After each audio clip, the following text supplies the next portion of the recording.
Pse alfabeti i njohjes? Sepse unë nuk jam në media, jo për zgjedhjen time, por sepse regjimi PS, PD, PLSI, George Soros dhe kushdo që i kontrollon mediat në Shqipëri, oligarkia apo grupe kriminale më kanë dënuar me harres. Nuk është zgjedhja ime, por është dënimi i tyre me harres ndaj meje.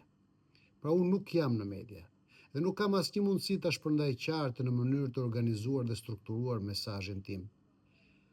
Dhe nga që kam vetëm rrjetet sociale, rrjetet e mia sociale si të vetmen platformë komunikimi. Por rrjetet sociale kanë 3 kurthe të mëdha. 1. Njerëzit të ndjekin kryesisht shumë përciptazi dhe sipërfaqësisht. Njerëzit në shumicë dërmuan se nxitojnë të njohin, përcaktojnë, përkufizojnë, përmbledhin dhe të gjykojnë ose me postimin e parë që u del para syve ose me një bashkim të rastësishëm postimesh që mund të kenë parë, dëgjuar apo ndjekur krejt shkarazi dhe krejt pak kur u ka dalë rasti nëse u ka dalë rasti. Ama jeta dhe mendimi i njeriut nuk përmblidhet dot në stacione periferike, as zigzag.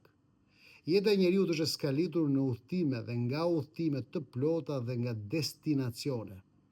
Rrjetet sociale janë të pamundura për njerëz si unë që mungojnë në media. Sepse unë nuk komunikoj për vëmendje, unë komunikoj për mendim. Po të doja vëmendje, nuk humbisja kohë fare të sqaroja askënd me pyetjen a më njihni? Dua mendim. E mendimi nuk kalon aty ku të gjykojnë pa të njohur. Njerëzit janë mësuar ose me figura publike apo politikan që kanë në rrjetet e tyre sociale vazhdimin e bisedave që bëjnë në media. Ndërsa unë jam krejt nisje një bisede e mënyre të re të menduarit. E kush nuk më ndjek në plotësi, e kush refuzon të më njohë, e ka të vështirë të më kuptojë, sidomos kur nxitohen të më fusin në klishet e zakonshme të botës virtuale, publike dhe mediatike. 2.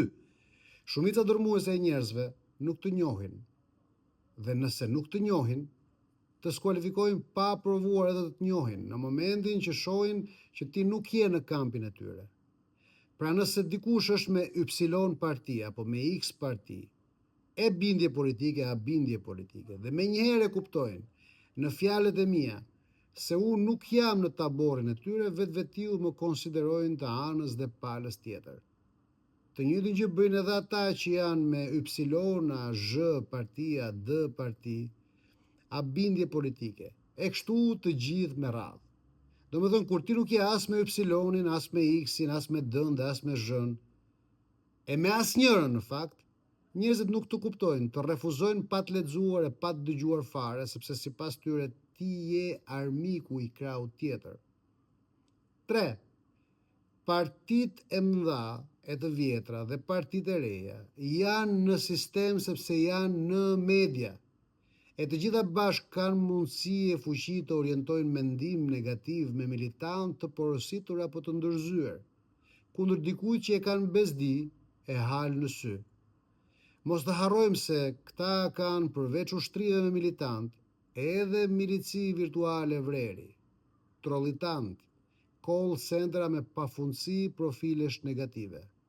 Sulmi e balta e tyre dhe dizinformimi e keq informimi që ata bëjnë, e ndosin çdo mesazh, çdo emër njeriu të mirë.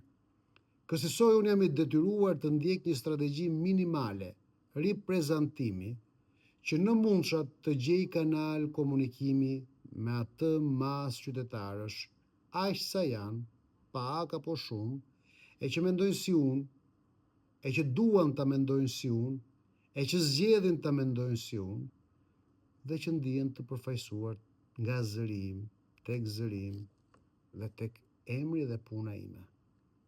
Paqe.